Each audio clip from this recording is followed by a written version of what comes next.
మా తాండూరు నియోజకవర్గ ప్రజలు కూడా మమ్మల్ని ఓట్లేసి గెలిపించినందుకు వారికి కూడా ధన్యవాదాలు తెలుపుకుంటూ, అధ్యక్ష మీరు పుట్టినటువంటి జన్మస్థలము తాండూరు విషయాలు మీకు తెలియంది కాదు. తాండూరు నియోజకవర్గంలో నాపరాతి చాలా పెద్ద ఎత్తున గన్లు అక్కడ ఉన్నాయి అధ్యక్ష. దాదాపు ఒక 300-400 స్టోన్ క్రషర్స్ అక్కడ ఉండడం జరిగింది. దాదాపు ఒక 10-15 వేల మంది దాని మీద ఆధారపడే వాళ్ళు ఉన్నారు. అక్కడ ఈ మధ్యన దాని కాంపిటీషన్గా ఈ టైల్స్, సిరమిక్ టైల్స్ వచ్చినందుకు చాలా నాపరాతి కార్మికులు కానివ్వండి, గని కార్మికులు కానివ్వండి, గని ఓనర్స్ చాలా ఇబ్బందికరంగా పడుతూ ఉన్నారు. గతంలో రాయల్టీ అనేది 80 రూపాయలు ఉన్నటువంటి రాయల్టీని గత 2 సంవత్సరాల నుంచి టన్నుకు 180 రూపాయలు చేయడం జరిగింది అధ్యక్ష. మీ ద్వారా నేను సీఎం గారికి, ఎందుకంటే సీఎం గారు దీనికి మినిస్టర్ కనుక గౌరవ సీఎం గారికి ఒకటే తెలియజేస్తా ఉన్నాను. మాకు దగ్గర ఉన్నటువంటి కర్ణాటకలో రాయల్టీ చాలా తక్కువగా ఉన్నది. దానికి అనుసంధానంగా తాండూరులో ఉన్నటువంటి పాలిష్ యూనిట్లు కానీ ఆ గన్లకు కానీ రాయల్టీ కూడా తగ్గించాలని చెప్పి మీ ద్వారా ముఖ్యమంత్రి గారిని కొడతా ఉన్నాను అధ్యక్ష. అదే కాకుండా మా దగ్గర పెద్దేముల మండలంలో శుద్ధ కూడా చాలా శుద్ధ క్వారీ కూడా ఎక్కువ ఉన్నది అధ్యక్ష. దానికి కూడా 20 గుంటల నుంచి 2 ఎకరాలు ఉన్నటువంటి రైతులు చాలా ఎక్కువ మంది ఉన్నారు అధ్యక్ష. వారికి లీజ్ రావాలంటే ఇంతకుముందు ఈజీగా వచ్చేది అధ్యక్ష. గత ఈ 4-5 సంవత్సరాల నుంచి గత ప్రభుత్వము లీజుల సిస్టమ్ను కొద్దిగా వెసులుబాటు చేంజ్ చేసేసి చిన్న కార్మికులకు, చిన్న రైతులకు ఇబ్బంది ఇస్తూ ఉంది అధ్యక్ష. అదే కర్ణాటకలో అయితే చాలా ఈజీ ప్రాసెస్ లీజ్ ఉంది అధ్యక్ష. మన కూడా కర్ణాటకలో అయితే ఏదైతే ఉందో దయచేసి మన తెలంగాణలో కూడా శుద్ధ ఓనర్స్, శుద్ధ రైతులని దృష్టిలో పెట్టుకొని కర్ణాటక పాలసీగా తక్కువ చేసేటట్లు, లీజులు తొందరగా వచ్చేటట్లు, లీజులు కూడా ఇమ్మీడియట్ లీజులు కూడా ఈ మధ్యకాలంలో ఇవ్వడం లేదు అధ్యక్ష. ఎన్విరాన్మెంట్ కమిటీ లేదని చెప్పి లీజులను కూడా పక్కకు పెట్టవలసి వస్తుంది. వాళ్ళు ఓనర్స్ కూడా చాలా ఇబ్బంది పడుతూ ఉన్నారు.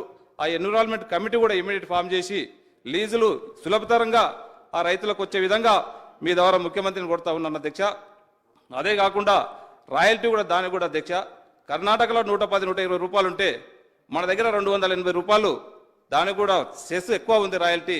దాన్ని కూడా తగ్గించాలి మీ ద్వారా అని చెప్పి, ఎందుకంటే ఇక్కడ ఉన్నటువంటి వ్యాపారస్తులందరూ కూడా కర్ణాటకకు పోవడం జరుగుతూ ఉన్నది. ఇక్కడ ఉన్నటువంటి కార్మికులు నష్టపోతూ ఉన్నారు. ఎందుకంటే ప్రసిద్ధికి తాండూరులో నాపరాతి కానీ శుద్ధ పైన కానీ దీనిపైన ఎక్కువ ఆధారపడే వాళ్ళు ఉన్నారు. దీనికి నష్టం జరుగుతుంది. ఇక్కడ దానిపైన ఆధారపడే వాళ్లకు వారికి నష్టం లేకుండా ఆ నాపరాతి ఇండస్ట్రీని మెరుగుపరిచే విధంగా మీ ద్వారా ముఖ్యమంత్రి గారికి తెలియజేయాలని చెప్పి మిమ్మల్ని కోరుతా ఉన్నా అధ్యక్ష. అదే కాకుండా అధ్యక్ష, తాండూరు నియోజకవర్గంలో 2 ప్రసిద్ధి చెందినటువంటి ప్రాజెక్టులు ఉన్నాయి అధ్యక్ష. ఆ రోజు మరిచెన్నారెడ్డి గారు కానివ్వండి, మాణికరావు గారు ఉన్నటువంటి కోట్పల్లి ప్రాజెక్టు అధ్యక్ష, దాదాపు 9,500 ఎకరాలకు పారుబాటు అయినటువంటి ప్రాజెక్టు అధ్యక్ష. గత 10 సంవత్సరాల నుంచి ఒక 10,000 రూపాయలు కూడా, దానికి 1 లక్ష రూపాయలు కూడా ఖర్చు పెట్టే పాపన పోలేరు. అక్కడ ఎక్కడ చూసినా కెనాల్స్ ఖరాబ్ అయినాయి, పూడికలు కూడా అదే విధంగా ఉన్నాయి. ఈ రోజు 3,000 నుంచి 4,000 ఎకరాలకు పారుబాటు లేదు కోట్పల్లి ప్రాజెక్టు. దానికి ఈ మధ్యనే మీరు కూడా మీ జన్మస్థలం, మీకు తాండూరు నియోజకవర్గం తెలియంది కాదు, మీకు ప్రతి ఒక్కటి కూడా తెలుసు. ఆ కోట్పల్లి ప్రాజెక్టుని దానికి ఎన్నైతే ఫండ్స్ అయితే అవసరమైతాయో అన్నీ కూడా మీ ద్వారా సంబంధిత మంత్రి గారికి చెప్పి ఖచ్చితంగా, ఇంతకుముందే మనం డిపిఆర్ చేపిస్తే మీరు కూడా చెప్పడం జరిగింది, దాదాపు ఒక 200 కోట్లు అయినాయని చెప్పి తక్షణమే ఖచ్చితంగా ఆ 200 కోట్లు కూడా కోట్పల్లి ప్రాజెక్టుకి ఇచ్చి ఆ ప్రాజెక్ట్ ఏర్పాటు అయ్యేటట్లు చేయాలి అధ్యక్ష. అదే కాకుండా అధ్యక్ష, ఇంకోటి సేమ్ జుంటుపల్లి ప్రాజెక్టు ఉంది అధ్యక్ష. జుంటుపల్లి ప్రాజెక్టు కూడా దాదాపు ఒక 5,000 ఎకరాలకు పారేది, ఇప్పుడు 1,000-1,500 ఎకరాలు కూడా పారట్లేదు అధ్యక్ష. దానికి కూడా సరిపోయినటువంటి నిధులు ఇచ్చి ఖచ్చితంగా జుంటుపల్లి ప్రాజెక్టును కూడా కంప్లీట్ చేయాలని చెప్పి కోరడం జరుగుతూ ఉంది అధ్యక్ష. విద్యాపరంగా అధ్యక్ష, దయచేసి తాండూరు నియోజకవర్గంలో వలస కార్మికులు ఎక్కువగా ఉన్నారు. అక్కడ ఎక్కడ పోయినా కానీ ఒక పాలిటెక్నిక్ కాలేజ్తో పాటు ఒక మైనింగ్ కళాశాల కూడా ఏర్పాటు చేయాలని చెప్పి మీ ద్వారా నేను గవర్నమెంట్ని కొడతా ఉన్నాను అధ్యక్ష. అక్కడ గతంలో 2 జీవోలు ఇచ్చారు అధ్యక్ష. ఒకటి ఐటీఐ జీవో ఇచ్చారు అధ్యక్ష, అది ఐటీఐ శాంక్షన్ చేస్తున్నామని చెప్పి దానికి ఎక్కడ కూడా ఇన్ఫ్రాస్ట్రక్చర్ లేదు అధ్యక్ష. దానికి మౌలిక సదుపాయాలు కానీ ఏది కూడా లేదు, ఖాళీ ఒక జీవో మాత్రం ఉంది అధ్యక్ష. జీవో శాంక్షన్ చేస్తున్నామని చెప్పి ఆ జీవో విధంగా కాకుండా దాన్ని గ్రౌండ్లో ఇంప్లిమెంట్ అయ్యే విధంగా ఫ్యాకల్టీ కానివ్వండి, దానికి సరిపోయినటువంటి ఇన్ఫ్రాస్ట్రక్చర్ కూడా ఫుల్ ప్లేజ్ చేసి రేపు జూన్లో అకాడమిక్ ఇయర్లో అడ్మిషన్లు వచ్చే విధంగా మీ ద్వారా గవర్నమెంట్ని కొడతా ఉన్నాను అధ్యక్ష. దయచేసి గౌరవ ముఖ్యమంత్రి గారిని చేసి, అదే కాకుండా అధ్యక్ష, ఇంకొకటి బసిరాబాద్లో డిగ్రీ కాలేజ్ జూనియర్ కాలేజ్ ఒకటి శాంక్షన్ ఇచ్చిండ్రు అధ్యక్ష. దానికి శాంక్షన్ కాలేజ్ మాత్రమే శాంక్షన్ ఇచ్చిండ్రు కానీ ఇన్ఫ్రాస్ట్రక్చర్స్ కానీ అడ్మిషన్స్ కానీ ఫ్యాకల్టీ టీచింగ్ స్టాఫ్ని కానీ ఎక్కడ కూడా ఇంతవరకు అడ్మిషన్స్ చేయలేరు అధ్యక్ష. దయచేసి అక్కడ టీచింగ్ స్టాఫ్ని అక్కడ అకామిడేషన్ కూడా ఏర్పాటు చేయాలని చెప్పి మీ ద్వారా నేను వారిని కొడతా ఉన్నాను అధ్యక్ష, గవర్నమెంట్ కొడతా ఉన్నాను. ఇంకొకటి అధ్యక్ష, మేము ఎలక్షన్స్ అప్పుడు ఏ గ్రామానికి వెళ్ళినా యాదవ సోదరులు ఎక్కువ ఉన్నారు అధ్యక్ష. ప్రతి గ్రామంలో మేము 43,500 రూపాయలు మేము కట్టినాం. చాలా మటుకు మా బంగారం తాకట్టు పెట్టి కట్టినాం. మాకు ఇబ్బంది అవుతా ఉన్నది, దానికి మా డబ్బులన్నా మాకు ఇప్పించండి, లేకుంటే ఆ రోజు ఏదైతే గత ప్రభుత్వం ఏదైతే చెప్పిందో మేము 1,40,000 రూపాయలు ఇస్తామని చెప్పి అవన్నీ మాకు ఇప్పిందని అని చెప్పి ఎక్కడ పోయినా వాళ్ళు ఇబ్బంది పెడతా ఉన్నారు అధ్యక్ష. వారికి కూడా మనం న్యాయం చేయవలసినటువంటి బాధ్యత ఉంది. ఖచ్చితంగా మనకు ఏదో ఒక సొల్యూషన్ మీ ద్వారా గవర్నమెంట్కి ఇచ్చేయాలని చెప్పి కోరుతా ఉన్నాను అధ్యక్ష.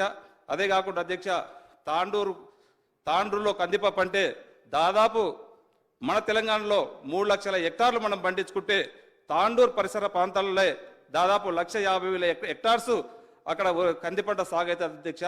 కందిపప్పు రుచి అంటే తిరుపతి లడ్డు మనకు ఎంత ఇష్టమైతే ఉంటుందో కందిపప్పు కూడా అంత రుచికరమైనటువంటి రుచికరంగా ఉంటుంది తాండూరు పప్పు.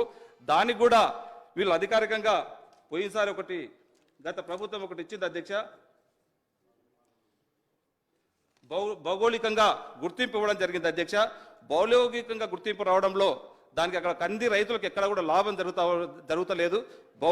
భౌగోళిక గుర్తింపు కాకుండా ఒక జీ ట్యాగ్ ఇస్తే రైతులకు లాభం అవుతుంది, వాళ్లకు ధర కూడా రేటు కూడా ఎక్కువ వచ్చే విధంగా ఉంటుంది. దయచేసి జీ ట్యాగ్ ఇచ్చి జీ ట్యాగ్తోనే కాకుండా అక్కడ కంది బోర్డు ఏర్పాటు చేసి అధ్యక్ష, కంది బోర్డు మనం పేరుకి చెప్తా ఉన్నాం, ప్రతి సంవత్సరం మనకు బోర్డు కావాలని చెప్తా ఉన్నారు, కానీ దాన్ని ఏర్పాటు చేయడం లేదు మీ ద్వారా. ఎందుకంటే మీరు జన్మించినటువంటి స్థలము మీరు కూడా ప్రత్యేక చొరవ చూపించి కంది బోర్డు కూడా ఏర్పాటు చేయాలని చెప్పి కూడా మీ ద్వారా తెలియజేసుకుంటూ నాకు ఈ అవకాశం ఇచ్చినందుకు ధన్యవాదాలు తెలుపుతా ఉన్నాను అధ్యక్ష.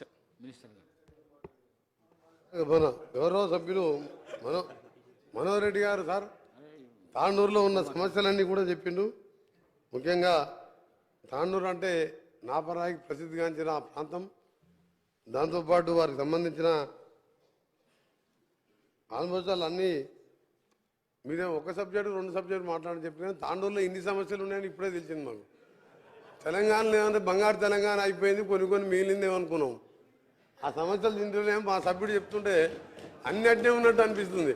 జూనియర్ కాలేజ్ లేదు, దాని నల్గొండకు పోయి చూసా మహాత్మా గాంధీ యూనివర్సిటీ ఉన్నది, ఎస్ఎల్పిసి సొరంగం ఉన్నది, నల్గొండకు ఎందుకు పోదు అని పాపం సార్.